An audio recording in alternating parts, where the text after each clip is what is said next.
Hey, it's Karen from the Reading Corner. Today we're going to be talking about literacy stories. And literacy stories are one of my favorite resources because basically it gives your child a collection of early readers that allow them to feel success and confident as readers.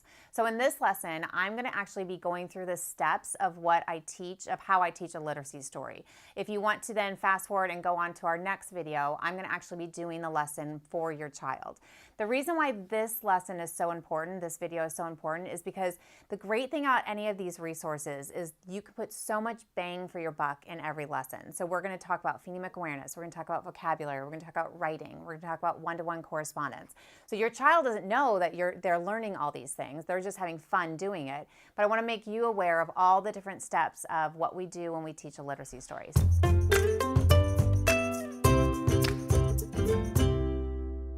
So before we introduce the literacy story, I like to just pre-teach the vocabulary words, basically the pictures, the objects that the words are about.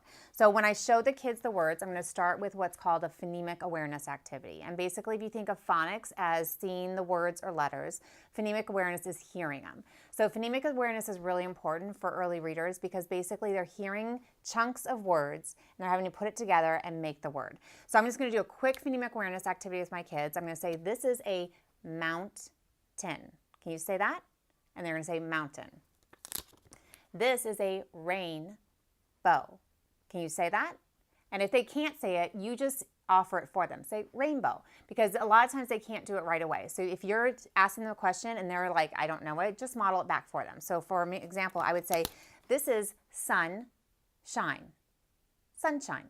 So after we've done the pre-teaching of the vocabulary words and we've done the phonemic awareness activity, now I'm going to kind of do a concept sort. A lot of times I like to have a little pocket chart. If you go to Target during like the back to school time, a lot of times they have in the dollar section. They're small and great, which is really useful. But because I don't have one, I'm just going to stick them up there. A lot of what we do with our curriculum is just social exposure to learning. So basically what it means is conversation. So never do I want to completely explicitly teach the lesson to the kids. I want to bring them into it and have conversation with them. So I'm going to put all the words up here. I don't want to look away from you guys for too long, but we're just going to talk about them. What do you notice about these words? And if your child, again, doesn't get it or doesn't offer anything, just give it to them. So if I had to say, like, I noticed that a lot of these objects are from outside. Can you see things that you've seen outside? Do you have things, do you notice things that you've never seen before?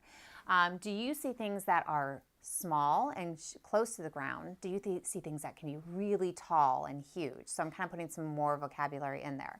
I might say something like, do you see things that are hot? Do you see things that can have water? So I'm just really kind of getting them used to it. Eventually, what you want to do is you want to open it up to them and say, what do you see? But you got to pre-teach all that first.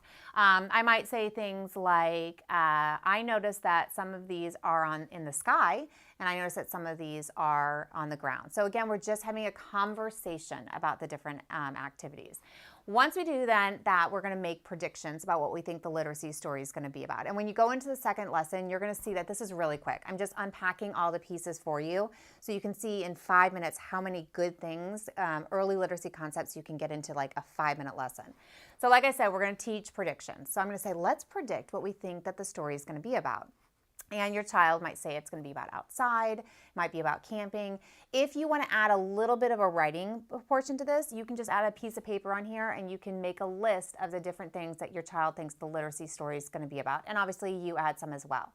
The only thing I'm going to say about that is if you're going to be making a list with your child, again, we want to show them what good readers and writers do. So if you're making a list and you're writing like camping, make sure you just sound out the word as you're writing the letters. K, and, It doesn't have to be pretty, but you want to make sure that they see that you're sounding out words.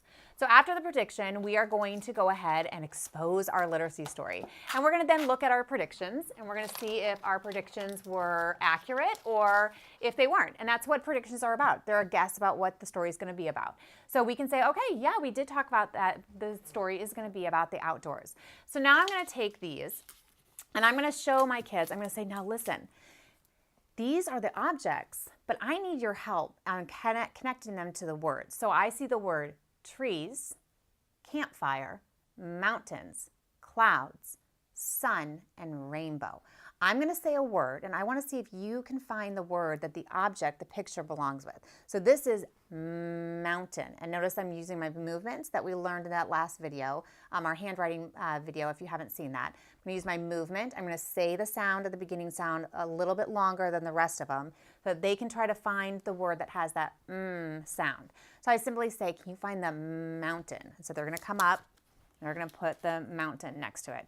Can you find the rainbow? And they're going to find the rainbow and put that next to it. Can you find the trees? And they're going to come up and find it. Let them get up and move around. That's going to help them be more engaged in the activity. So after all that's done, we're going to go into actually reading the literacy story. I probably should put these in the right places.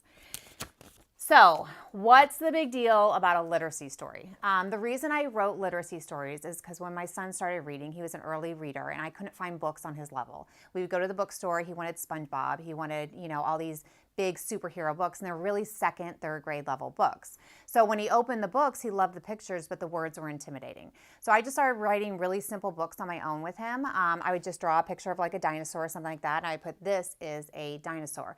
And at the time then, he had like 10 to 20 books that he would go to, and he felt confidence as a reader because they were books on his level. So, fast forward 10 years, we now have lovely collections of literacy stories. So the reason why a literacy story is so important is, number one, it teaches kids one-to-one correspondence. So we're learning that we point to the words. Our finger goes to a word that's called the one-to-one, finger-to-word correspondence. If you notice that we have dots on some of them, that's a really good stepping stone for your kids. So the reason we put these is that they can see that we are actually pointing to each word as we read it. So it helps with one-to-one correspondence. It helps with concepts of print, meaning it helps them to realize that a sentence is made up of words that are broken up into single words that make a sentence. They notice that we read from left to right. They notice that we read from top to bottom. It gives them a good exposure to sight words. So if we're doing some sight word activities out of this, they can say, oh, I see the word THE says the. It can teach them, if you've noticed gone to our phonogram lessons where we taught the phonograms and sounds, you can now start unpacking those words and having them underline the two-letter phonograms that they see within the words. And after that, it just shows them what good readers do. So again, just like I talked about with the writing portion, I want to make sure that I show them what a good reader does.